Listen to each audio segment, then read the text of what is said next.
She ended 3 years over a joke, and I'm the one who's supposed to apologize. Okay, fine. Let's just get it out of the way. I messed up. Are you happy now? I admit it. But am I losing my mind? Or is this the most disproportionate, completely unhinged reaction in the history of relationships? Sophia is ending things. Our entire 3-year relationship, the apartment we built together, the future we planned, all of it, is apparently garbage now. And the reason? A stupid, less than 30-second video I sent to a private group chat. A joke. It was a bad joke, okay, I get that now, but it was just a moment of petty frustration. Now I'm the villain. I'm the one who's supposed to crawl back and beg for forgiveness for this tiny, insignificant mistake, while she gets to play the stoic martyr. No, I'm sorry, but absolutely not. People in relationships do dumb things when they feel ignored or taken for granted. It's human. You're supposed to fight, to yell, to call each other idiots, and then you work through it.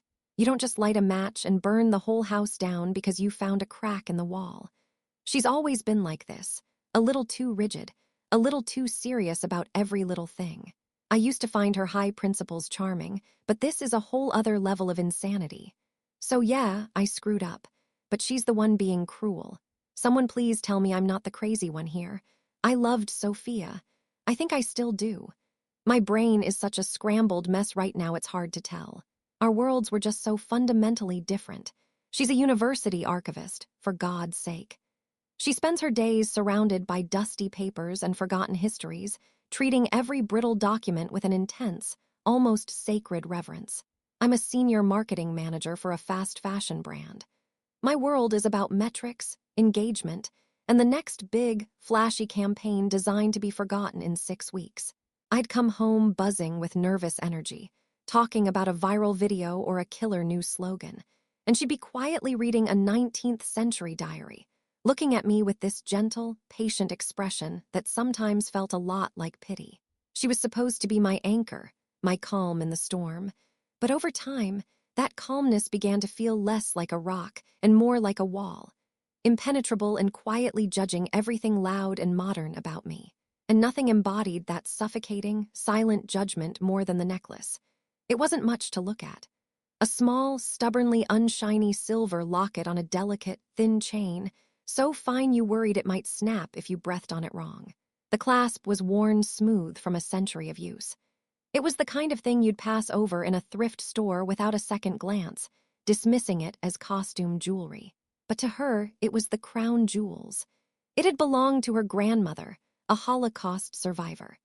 The story, which I swear she must have told me 1,000,000 times, was that her grandmother had managed to hide it in the hem of her dress as a teenager when she was forced from her home.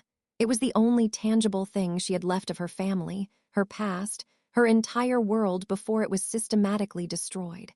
It was her proof of survival. Intellectually, I got it. I'm not a monster. I understood its historical and emotional weight. When she first told me, I was moved. I held her, I listened, I said all the right things. I wore it on our anniversary to make her happy, feeling its cold weight against my skin, terrified I would break it. But if I'm being brutally, shamefully honest, a part of me grew to resent it. It felt like a third person in our relationship. Saint Grandmother and her sacred relic.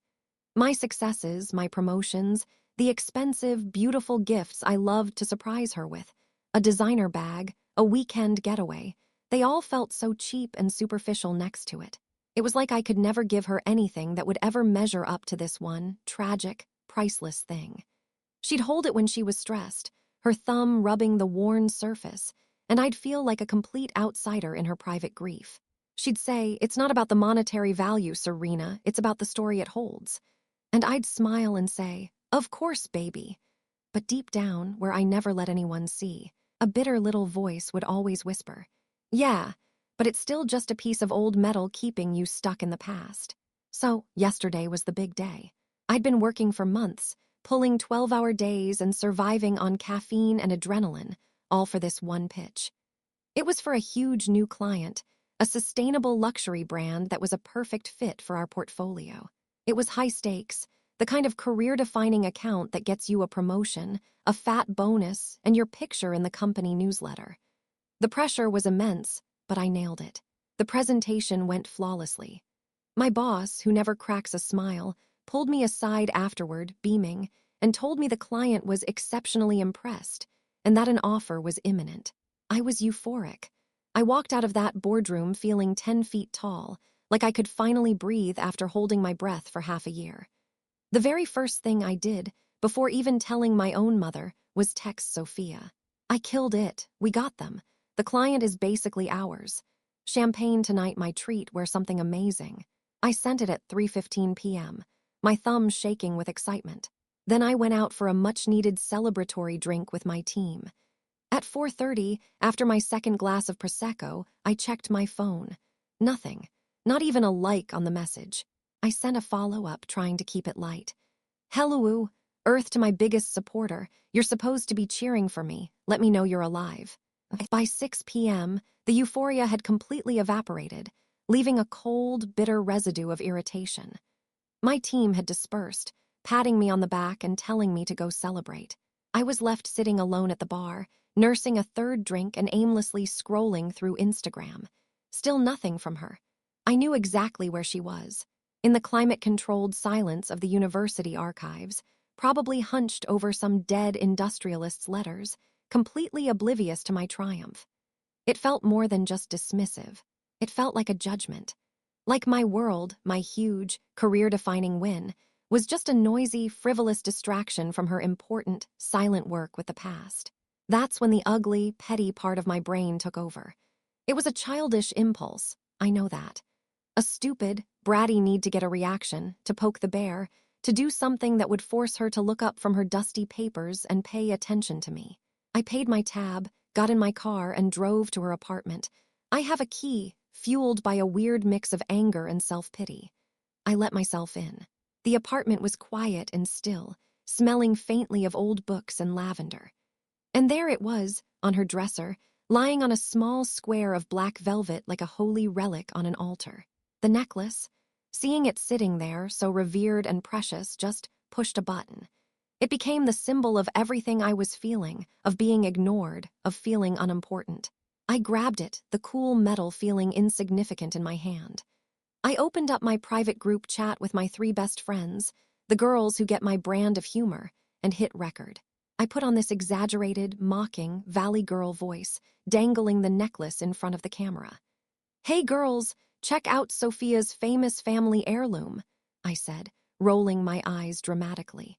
She talks about this thing like it's the Hope Diamond, but I bet a pawn shop wouldn't even give me $50 for this piece of junk. What do you think? Should I trade it for a round of tequila shots tonight? We could finally get it appraised. I laughed, a fake, obnoxious cackle meant for my audience of 3. I knew it was mean. I knew it was a low blow. But in that moment, I didn't care. I just wanted to feel seen. I just wanted to provoke her into finally looking at her damn phone. I was still holding the pose, grinning stupidly into my phone's camera, getting ready to add a final, sarcastic LOL, when I heard a soft click. The sound of the front door unlocking and swinging open. My blood didn't just run cold, it turned to ice. I fumbled with my phone, frantically trying to stop the recording and shove it into my pocket as I spun around. Sophia was standing in the doorway.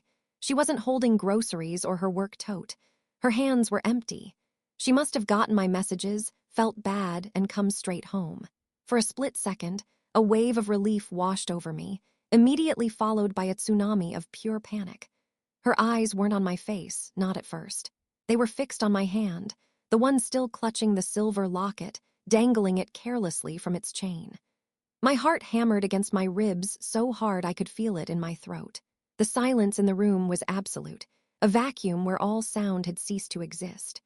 I forced a laugh, a high, brittle sound that shattered the quiet and fooled no one, least of all myself. "Hey, you're home early. I was just, admiring this. You know." I tried to gently place the necklace back on its velvet cloth, but my hand was shaking so badly that it clattered against the wooden dresser. She didn't move. She didn't scream or cry or throw something. Honestly, that would have been easier to handle. Instead, all the color just drained from her face, leaving it a pale, taut mask.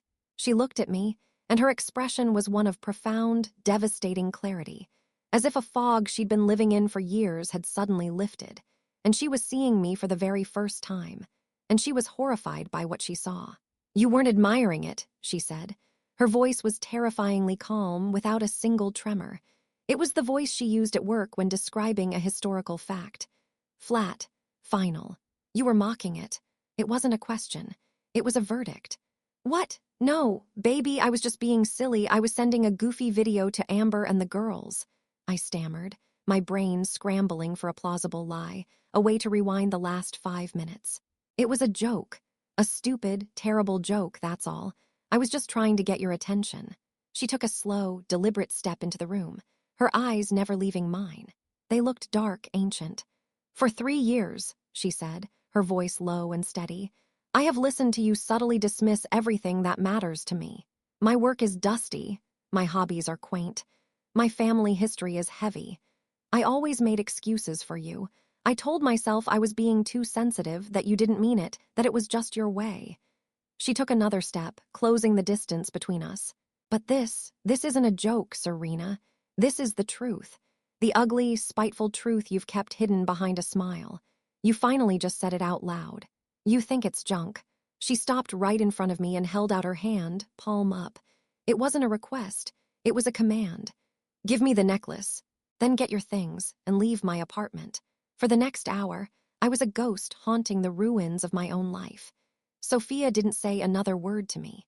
She took the necklace from my trembling hand, her fingers brushing mine for a fraction of a second, and the touch felt like being burned by ice.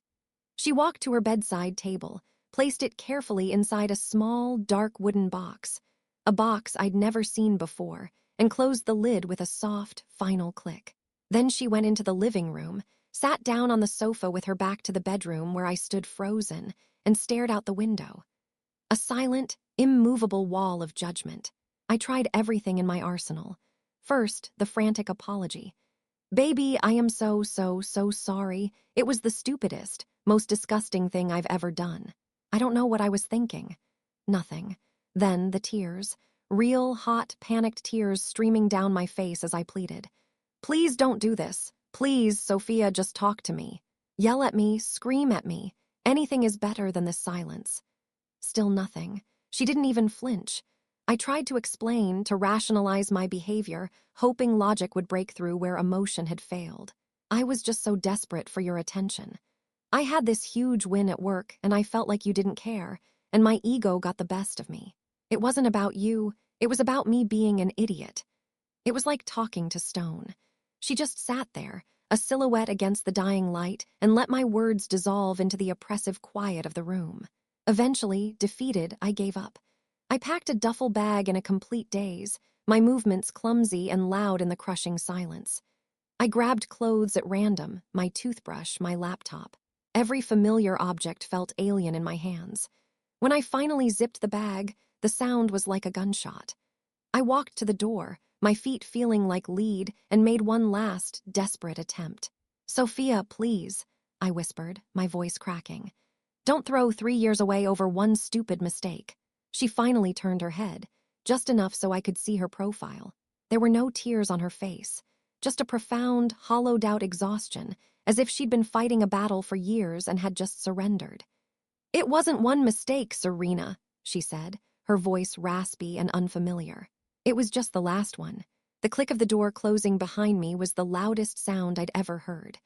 As soon as I was in the hallway, my hands shaking, I pulled out my phone. Blocked. I tried calling her. The call wouldn't go through. iMessage, WhatsApp, Instagram, even Venmo. Blocked. Blocked. Blocked. Blocked. It was a systematic, ruthlessly efficient erasure. She had disinfected her life of me. The first person I called was Amber. She's our mutual friend, the one who introduced us. I sobbed the whole story to her, a messy, incoherent torrent of words, fully expecting a flood of sympathy. I needed her to say, "Oh my God, she's totally overreacting, I'll talk to her for you." But she didn't. There was just a long, heavy, uncomfortable silence on the other end of the line. Finally, Amber cleared her throat. "Serena," she started, and her voice was careful, hesitant, like she was navigating a minefield. You really did that, on video, with her grandmother's necklace, after she told us that whole story at dinner that one time." Another painful pause. "Wow, I honestly don't know what to say. Her shock felt like a betrayal. What do you mean you don't know what to say? I snapped, my grief curdling instantly into defensive anger. You're supposed to be on my side. There aren't sides here, Serena, she said, and her voice was cooler now, distant and clinical. That was just a really, really cruel thing to do. I have to go. And she hung up, leaving me alone in the echoing silence of the hallway. The next day, still reeling and completely lost, I did the only other thing I could think of, the only thing my marketing brain knew how to do: solve a problem with money. I went to the most expensive jewelry store on the main avenue and bought a stunning, modern diamond necklace. It was brilliant, flawless, and screamed value. It cost a fortune. I had it messengered to her apartment in a velvet box with a handwritten card. All it said was, "This one's valuable enough, right? I'm so sorry. Please, please call me." It felt like a grand gesture. It felt like a solution. It proved I was willing to pay for my mistake. A week went by. A full 7 days of agonizing silence. I barely slept, jumping every time my phone buzzed, my heart leaping into my throat only to crash back down when I saw it was just a work email or a spam text. The diamond necklace wasn't a solution. It was an accelerant. Yesterday, a courier box arrived at my office. Inside was the pristine jeweler's box, unopened. There was no note, no message, just my grand gesture, returned to sender. The rejection was so cold, so absolute, it felt more violent than a screaming match. So this is me now. I'm out. I'm at a loud, crowded bar with Amber and my other friends, the ones from the group chat. They've been great in their own way. They've patted my back, told me I'm better off, that Sophia was always too serious for me anyway. They keep filling my glass, and I'm playing the part. I'm laughing louder than anyone. I just raised my glass of whiskey, a drink Sophia always hated the smell of, and made a big, dramatic toast. To freedom, I shouted over the music, a wide, brittle smile plastered on my face. To being single and never having to walk on eggshells around some dusty old piece of junk ever again. Her loss. My friends cheered, raising their glasses, and we all drank. For a moment, buoyed by the alcohol and their validation, I almost believed it. I felt a surge of defiant anger. Yeah, screw her. I'm fun. I'm successful. I'll find someone who actually appreciates me. But then the moment passes. The cheers die down and the conversation moves on. And as I set my glass down on the sticky bar top, my hand falls to my wrist. My thumb starts rubbing a small, empty patch of skin, right where my pulse is. It's an unconscious habit, a ghost of a gesture. For our first anniversary, Sophia made me a bracelet. It was nothing, just a piece of sea glass she found on the beach, worn smooth and milky by the waves, that she'd painstakingly drilled a hole through and tied onto a simple leather cord. It had no value. It was just a thing she made with her hands. I took it off the night I packed my bags, telling myself it was time to move on. But my thumb doesn't know that. It's still searching for that worthless, irreplaceable piece of glass. And in the middle of the noise and the laughter, I have to squeeze my eyes shut, just for a second, because the crushing weight of what I've actually lost is suddenly, terrifyingly real.